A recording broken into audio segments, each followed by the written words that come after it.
Hello students, today we are going to do the poem The Elephant and the Tragopan by Vikram Seth. Vikram Seth was born on 20th June 1952 in Kolkata. He is an Indian novelist and poet. He has received several awards such as Padma Shri Sahitya Academy Award, Pravasi Bharatiya Samman and many other awards. He has got the CBE, that is, the Most Excellent Order of the British Empire. Now, before we start the poem, now this is what a Tragopan looks like.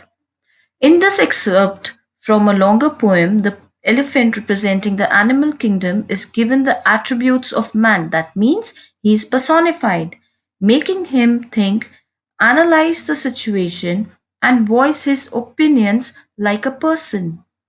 He also has the wisdom to ask his audience to come together for a cause, even if some of them do not accept the seriousness of the issue.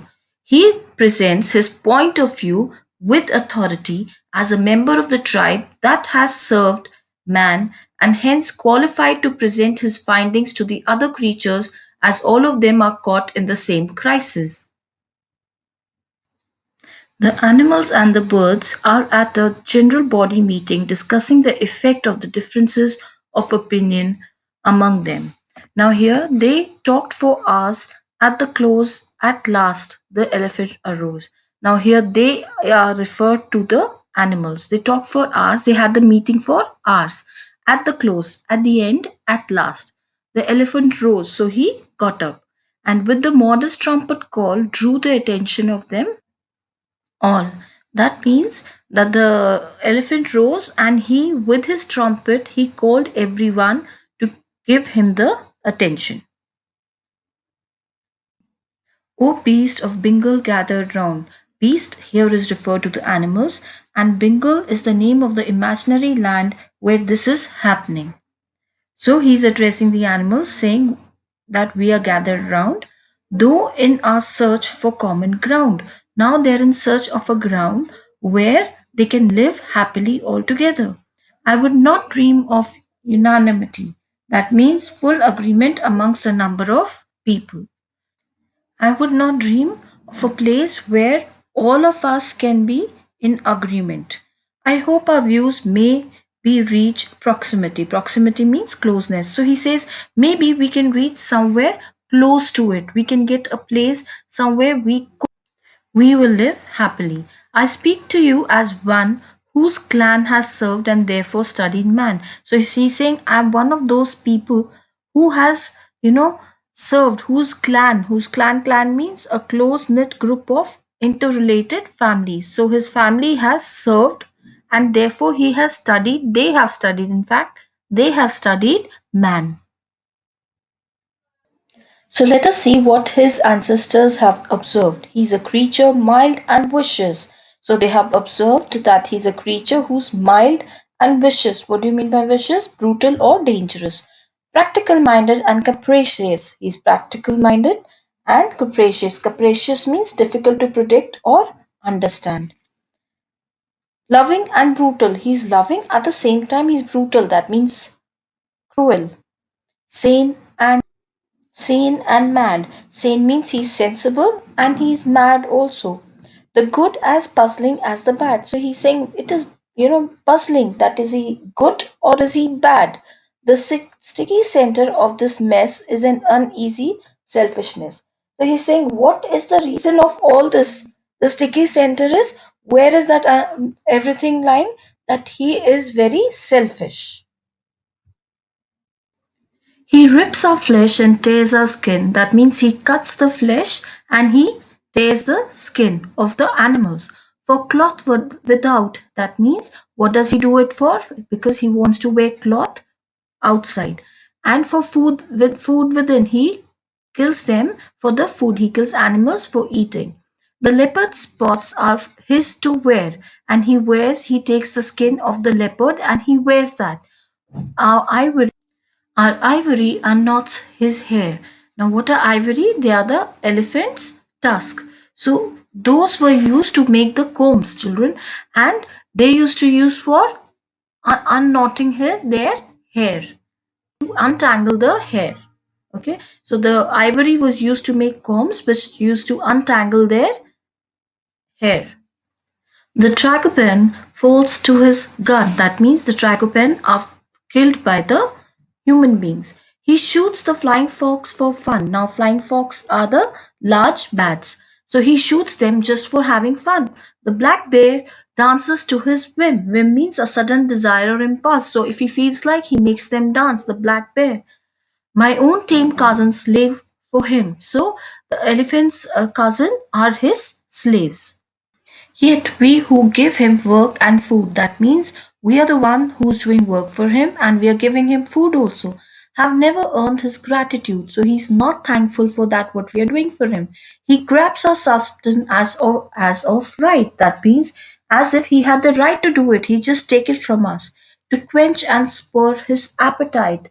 Quench means to satisfy the craving for something. It's usually water, and spur means to inspire or motivate. Or motivate. Nor will he grant us truce or grace. Truce or grace means peace or kindness. He's not going to be kind to us. He's not going to let us be in peace. To rest secure in any place. So he's not going to let us have any place where we can be secured. Sometimes he worship us as gods. So yes, we Indians do worship the animals like the cow, the elephant, or sings of us at Eisteddfod forts. That means music or poetry festival in Wales. Yes, so they do sing over there poetry. Okay, or fashion fables, myths and stories. That is makes up stories and myths about animals to celebrate our deeds and glories. Why they do it? They celebrate whatever good the animals have done. And yet, despite this fertile plus fuss means the display of unnecessary interest. When has he truly cared for us? So, what he's trying to say here is that he's just, unnecessarily, showing, he's displaying the interest, but he has not actually truly cared for them.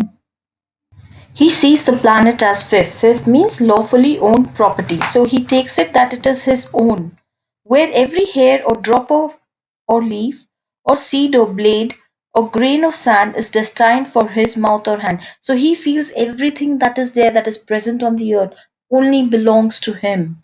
Lawfully, it belongs to him. That's what he thinks. If he is thirsty, we must thirst. So if he is thirsty, that is human beings, then we should remain thirsty. For all creatures, man comes first. So priority is given to the man. If he needs room, they must fly. If he needs any space, then they are, taken away from there.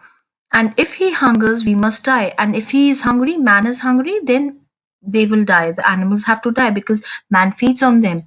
Think what will happen when his scheme to tame our valley and our stream. So he's saying, think what will happen when he, has a scheme to tame, to take over our valleys and our streams where we are drinking water. So what if he has a scheme to take over them also? Begins to thrust its way across. They'll start making its way across. They'll come to this place and take over. These gentle slopes of ferns and moss with axe explosive and machines. So these fern and mosses, they're small plants, they all will be gone. With what they are going to remove it? With axes, with explosives, and with machines. Since rhododendron logs burn green, and even this rhododendron, what is rhododendron? Evergreen shrub with bell-shaped flowers. They also will be chopped for firewood. So what they're going to do it? They're going to use it for firewood or logged, or they'll make logs out of them and smuggled out for good, and they will smuggle it out. As every bird and mammal knows, when the road comes, the forest goes. So every mammal and every bird knows that when they have to make a road, then the forest has to be cleared. And let me say this to the trout. Trout is a freshwater fish. So what he's saying, the bamboo will be slashed, bamboo trees will be cut down, no doubt. And what the tragopan and I delight to eat. So the elephant and the tragopan actually eat leaves of the bamboo. So if they will be cut down, then what will happen to them? Will burn and die, and then they're going to die without it. But what will happen to your stream? So what will happen to their stream? That is the before the reservoir, your dream of endless space. So that's what the trouts, the freshwater fish, dream of endless and big space to swim. Can come about, the soot and filth will sniff you out. So, snoot is a black substance and filth is the dirt. Will sniff you out means will kill you off. What tolls for us is your own bell. That means our funeral bell will also be your funeral bell. And similarly, let me tell the leopards who may fancy here. Fancy means desire here. A forest full of fleeing deers. Fleeing means running for their lives because the leopards are running behind them. After your happy passing slaughter, after you have killed deers for food, you too will have to flee for water. Even you have to run for your life. You will be homeless like us all. In this fate, we must forestall. Forestall means to prevent something from happening. So he's saying we must all get together and we must prevent this from happening. So let me say to every single endangered denizen of Bengal, denizens means people or animals or plants belonging to a place of Bengal, we must unite in fur and feather. So he says we all should come together. For we will live or die together. So whatever happens to one will happen to the other also. So he is asking them to come unite and take a stand together. Like my video and subscribe to my channel for the latest updates.